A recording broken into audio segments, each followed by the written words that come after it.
Abah Imah segera keluar dari bilik. Imah merapatkan diri dekat sebelah abah dia. Ketika itu juga, rap, rap, rap, bunyi macam benda berjalan atas bumbung. Abah Imah pandang dia. Di tangannya dah siap sedia dengan lampu picit. Abah Imah buka pintu, buka tingkap. Gelap. Dia suluh ke sana ke sini, dia suluh. Keadaan malam yang gelap gelita tak membantu sangat untuk lihat apa yang ada dekat luar.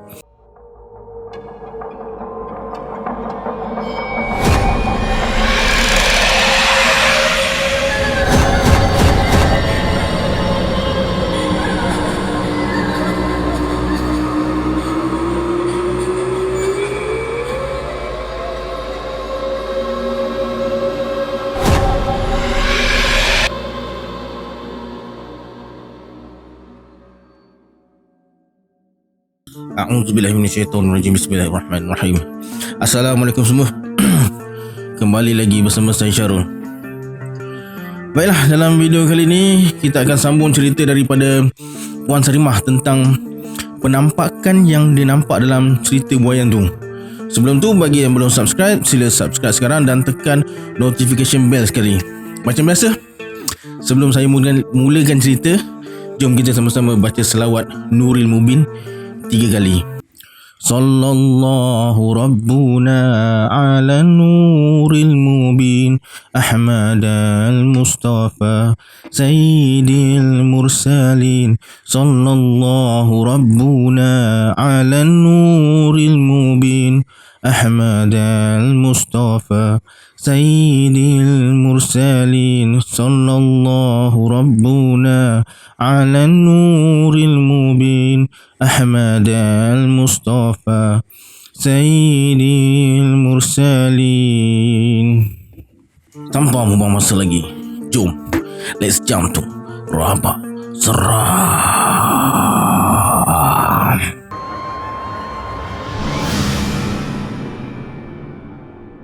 Buai yang ada dekat depan rumah tu, Abah Imah cabut satu persatu. Bukan sebab benda tu, tapi Abah dia kata nak anjakkan sikit 10 kaki ke belakang supaya laman lebih luas, senang nak pakai motor atau kereta. Abah dia pasang balik dah lepas tu. Kali ni nampak lebih kukuh lagi. Hari Jumaat, kita yang dapat dulu, kita lah main. Asyik awak je main, kita orang nak main juga. Tapi kita yang sampai dulu, awak main lah tu. Budak baju kurung merah tunjuk ke arah jongkan-jongkit. Minggu ni giliran rumah Imah buat majlis bacaan Yasin. Majlis ni kebanyakannya yang datang ibu-ibu dari penduduk kampung dan jiran tetangga yang berdekatan. Dan kebiasaannya mereka bawa anak-anak mereka yang masih kecil.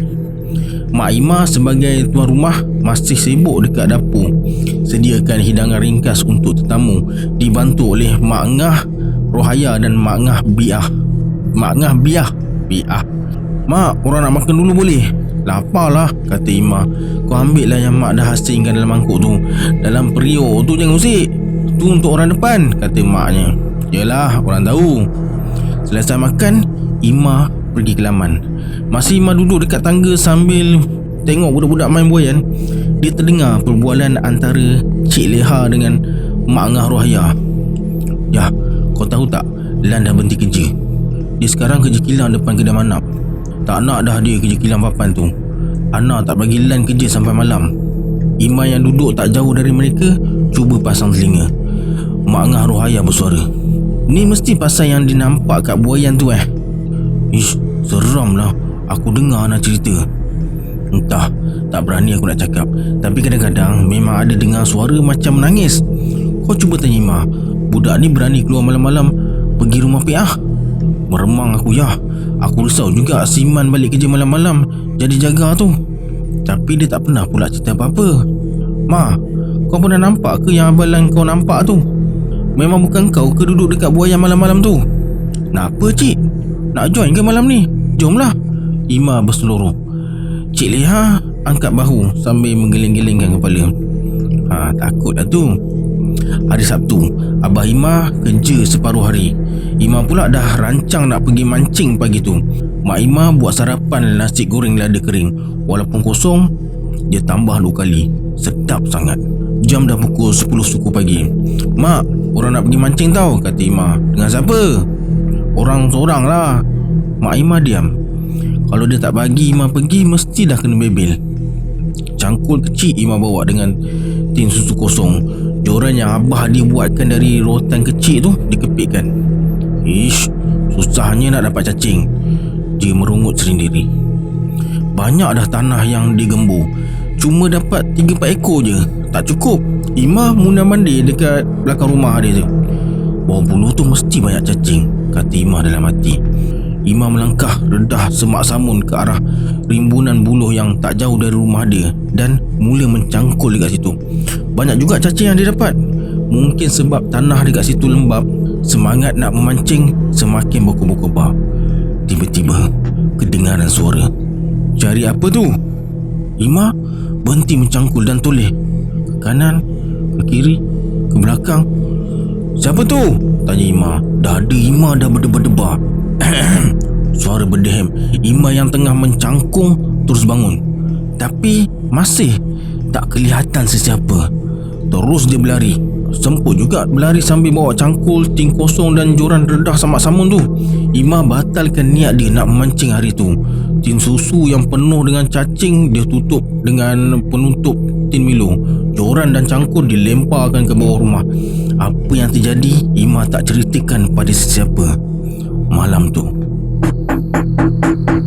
bunyi ketukan dari arah pintu utama tersentak Ima yang baru cuba lelapkan mata. Sebenarnya malam tu memang dia plan nak tidur dekat ruang tamu. Ima kecilkan mata nak tengok jam dekat tangan dia. Jam dia ni glowing in the dark. 11.45 malam. Abah. Ima bangun dan cuba kejutkan abah dia. "Kenapa?"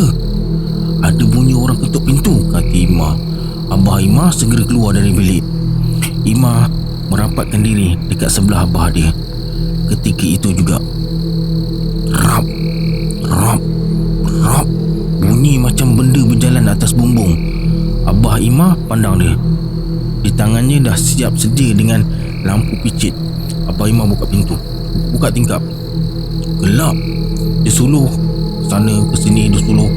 Keadaan malam yang gelap gelita tak membantu sangat untuk lihat apa yang ada dekat luar. Kemudian Abah Ima buka pula pintu dekat ruang tamu. Tiba-tiba dia berhenti menyuluh bila cahaya lampu picit tepat menghala ke arah jalan. Siapa tu? Abah Ima seakan terkejut melihat susuk tubuh yang sedang berdiri dekat tepi jalan dalam keadaan gelap. Ima yang berdiri dekat sebelah pun terkejut. Jantung berdegup laju. Mak Ima tidur lena agaknya sampai tak sedar apa yang berlaku.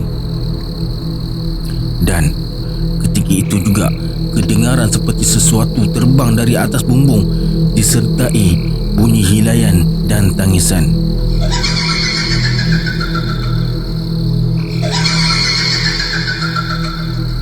Sudah. Apa benda lagi ni? Allahu Akbar! Kenapa bah? Apa tu? Tanya Ima. Abah dia suluh semula ke arah tepi jalan yang gelap. Hilang. Kemudian Abah Ima segera tutup pintu. Bunyi hilayan dan ketawa tak kedengaran lagi. Yang ada hanya bunyi katak dan cengkerik saling sahut menyahut. Abah, apa tu? Abah, tanya Ima. Entah, dah hilang. Dah masuk. Abah Ima tolak dia ke belakang. Orang tanya Abah tak jawab pun. Apa tadi tu? Budak ni, kan Abah kata hantu kau tak percaya. Abah, orang nak tidur dekat bilik Abah sekali boleh? Sejak bila pula kau jadi penakut ni? Berjalan malam-malam rumah orang tak takut pula. Pergi masuk bilik, baca ayat kursi sebelum tidur. Ima tak ada pilihan. Kenalah tunjuk konon-konon dia ni hati kental. Kalau tak, confirm tak ada chance nak melepak malam-malam dekat rumah Uji lagi lepas ni. Hari Ahad pagi tu, masa Ima tengah sarung kasut sekolah, abah dia pula tengah suruh motosikal dari arah dapur ke laman. Motosikal tu memang abah dia simpan dekat dapur. Risau kalau ditinggalkan dekat luar malam-malam, hilang pula. Maklumlah, abah dia cuma ada motosikal tu je untuk pergi kerja dan ke mana-mana.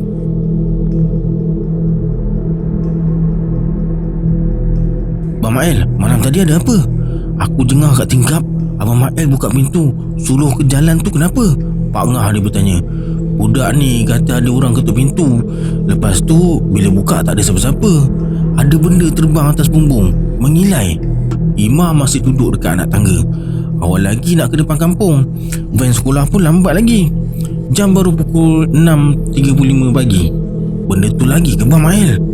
Entahlah, tak nampak rupanya. Nampak macam bentuk orang, tapi gelap. Kita tengok malam nanti ada lagi tak? Nanti aku ajar Abang Noh sekali, kata Pak Ngah. Yelah, abah dia. Imam malas nak mencelah. Kang nanti kena lagi sedas. Lepas bersalam dengan mak dan abah dia, Imam terus berjalan ke depan kampung nak tunggu van sekolah. Abah Imam pula hantar adik dia si Ayu ke sekolah. Ayu baru umur 10 tahun. Imam tak pernah ceritakan semua kejadian pelik yang dia alami pada kawan-kawan sekolah dia. Risau ada yang takut atau tak percaya. Cuma ada seorang dua yang Imam selalu kongsikan. Mereka memang kawan baik dia sejak sekolah rendah lagi. Imam mula buka cerita pada kawan baik dia, Nana. Babe, ada benda terbang atas bumbu rumah aku malam tadi. Apa tu? Cek pun kot. Mengilai sih, macam yang aku kena dekat sungai hari tu. Ish, kau ni meremang aku. Agaknya benda tu memang suka dekat kau kot. Kalau gitu aku suruh dia pergi rumah kau pula. Otak kau. Eleh, nakut. Seperti yang dijanjikan, lepas isyak, Abah Imah, Pak Ngah dan Pak Noh meninjau sekitar halaman dan tepi jalan malam tu. Imah pula tunggu dekat beranda aje. Mak, adik, makcik Imah dan anak-anak dia tunggu dekat dalam rumah Imah. Mungkin korang ingat Imah ni hanya dua beradik je kan? Sebenarnya dia ada seorang kakak dan seorang abang. Kakak dia dah kahwin dan tinggal dekat Kulai. Abang dia pula kerja kilang dekat Pasir Gudang. Tiba-tiba Pak Ngah dia menjerit panggil Abah Imah. Bang Mael, apa tu? Abah Imah yang membelakangi Pak Ngah dia segera menoleh. Imah terus berdiri dan tengok apa yang sedang berlaku. Pak Noh berlari-lari anak mendapatkan Pak Ngah dan Abah Imah. Mereka nampak ada sesuatu tengah bergolek dari arah bukit ke arah jalan dekat depan rumah dengan laju. Masa tu lebih kurang pukul 11 malam. Benda tu putih, panjang. Allahu Akbar, Allahu Akbar, Allahu Akbar, Allahu Akbar. Pak Ngah laungkan azan. Benda putih tadi terus hilang. Masa Pak Ngah laungkan azan tadi, Imah berlari masuk ke dalam rumah. Seram katanya. Menggigil juga Imah dibuatnya. Semua yang ada dalam rumah mula ketakutan, masing-masing berpelukan. Kau ni memang tak tahu takut ke? Mengalahkan anak jantan. Mak Imah sempat lagi membebel. Esok balik kerja kita tebang je lah pokok buluh tu. Makin rimbun makin macam-macam pula, kata Abah Imah. Tunggu Ahad depan lah Abang Mael. Esok balik kerja macam tak sempat. Kita buat baca Yasin malam esok. Harap-harap benda tu tak mengacau lagi, kata Pak Ngah dia. Lepas buat bacaan Yasin tu, dah 2-3 hari gangguan dan bunyian aneh-aneh tu hilang. Dapatlah Imah ulang kaji pelajaran dengan tenang setiap malam. Dia pun dah jarang jumpa kawan-kawan dia malam-malam. Mereka akan berjumpa pada waktu petang je. Takutlah ternampak benda tu pun ya.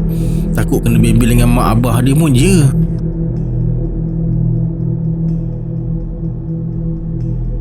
Benda-benda ni kita tak boleh nak suruh dia pergi terus dari sini. Dah memang tempat dia dari dulu lagi. Aku cuma boleh tolong jauhkan dia dari kawasan rumah kau je. Pokok buluh ni kalau ditebang semua pun dia tetap ada. Bukan dekat buluh ni je dia ada. Dekat jalan bukit atas tu pun ada. Imam Samad berkata pada Abah Imah dan Pak Ngah dia. Tapi kenapa kerap sangat dia muncul sekarang ni, Mam? Tanya Pak Ngah. Entahlah, mana aku tahu. Pak Noh tak ada masa Imam Samad datang ke rumah sebab dia kerja dekat Renggam. Dan kebiasaannya Pak Noh sampai rumah dekat nak maghrib. Buatlah apa yang patut Imam. Janji dia tak tunjukkan diri, kata Abah Imah. Yelah aku cuba. Tapi anak kau ni jangan dibiar ke bawah pokok buluh tu sorang-sorang. Nasib cuma ditegur. Kalau dihilangkan terus macam mana? Berani-berani betul budak ni, kata Imam Samad. Imam terkedu. Macam mana pula Imam Samad ni tahu dia pergi bawah pokok buluh hari tu?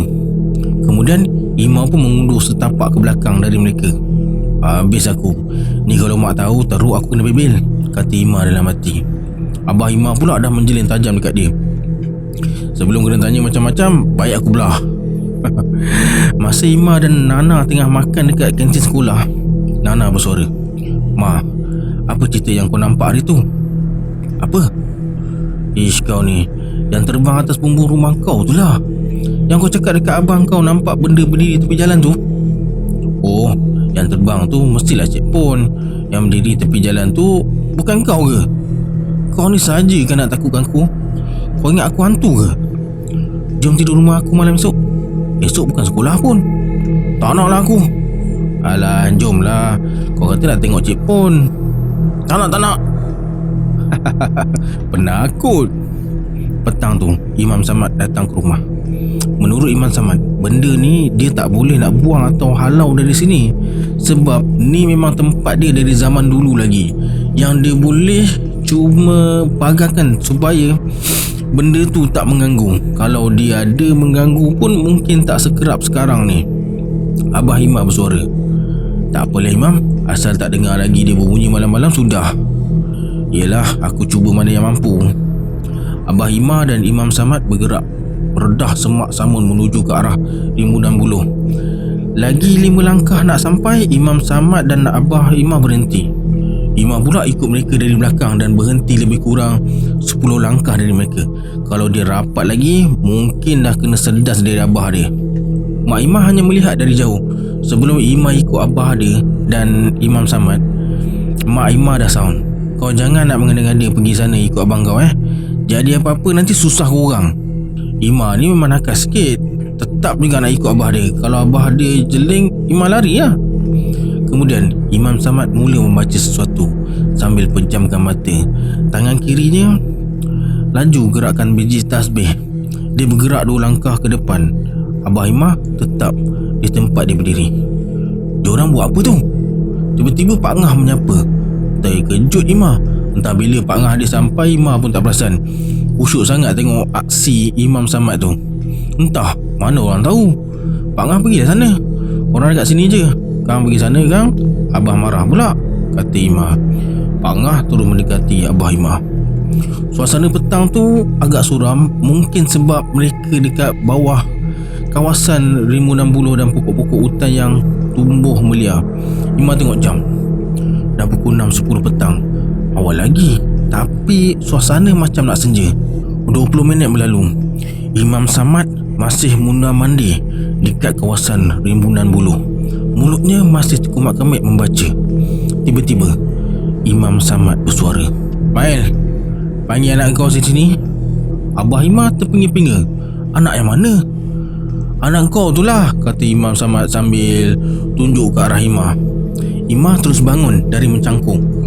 "Ma, sini." Ima terus berlari anak menuju ke arah mereka. Dada mula berdebar. Apa hal pula ni? Entah apa Abah Ima dan Imam Samad bualkan, dia pun tak dengar. Mereka macam berbisik. Pak Ngah dia hanya memati. "Ma, kau hari tu pergi sini cari apa?" soal Abah Ima. Berderau darah Ima. "Habislah aku kena marah. Orang cari cacing je, tapi orang tak pergi mancing pun. Kau ada dengar apa-apa tak masa dekat sini?" soal Imam Samad. Serba salah Ima nak menjawab. Semua mata pandang tepat pada dia. Sebenarnya orang dengar dia suara orang tegur. Dia tanya cari apa. Orang toleh kiri kanan kiri, tak ada siapa. Orang lari balik, kata Ima. Abang Ima jenggirkan mata. Ima terus tunduk sambil melangkah ke sebelah Pak Ngah dia, takut kalau kena marah dengan abah dia.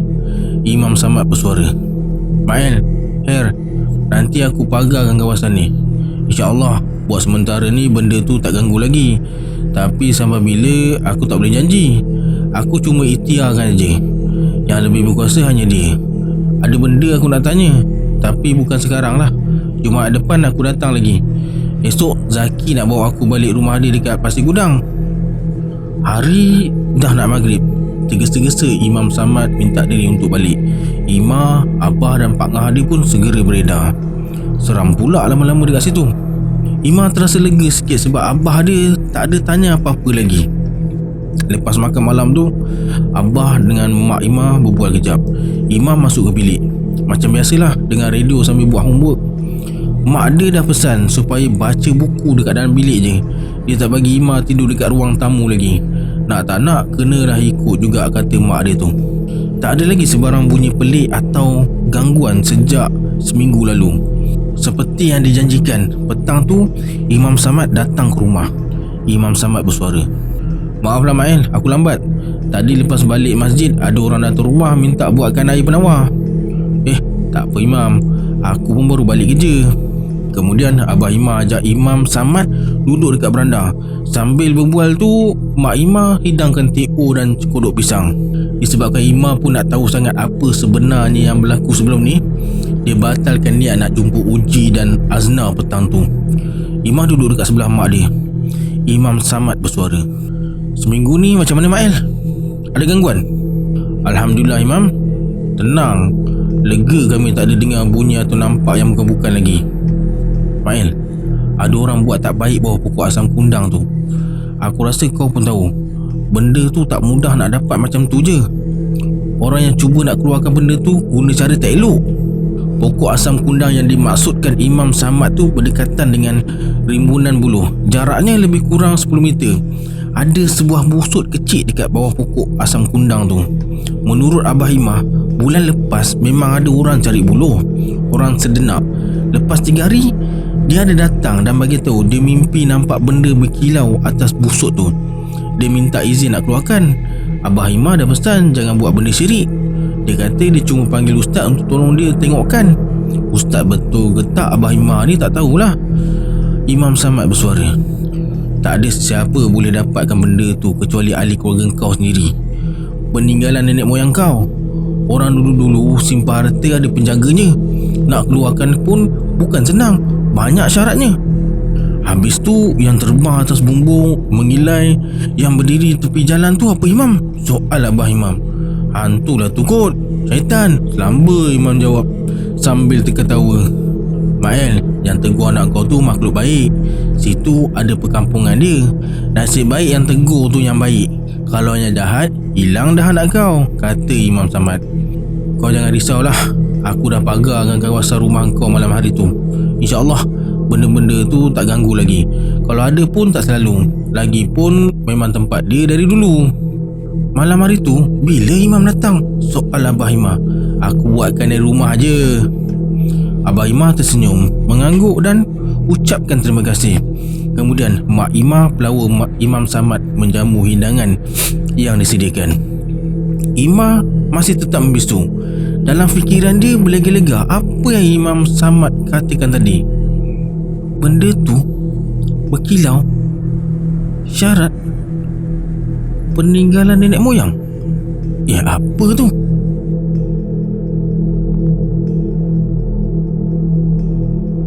Okey, kita sambung di video akan datang. Tunggu Puan Salimah habis tulis cerita pasal peninggalan nenek moyang dia dekat busuk tu dulu. InsyaAllah lepas ni saya akan sambung cerita bercakap dengan jin siri 51 dan 52. Saya Syarul. Assalamualaikum. Adios.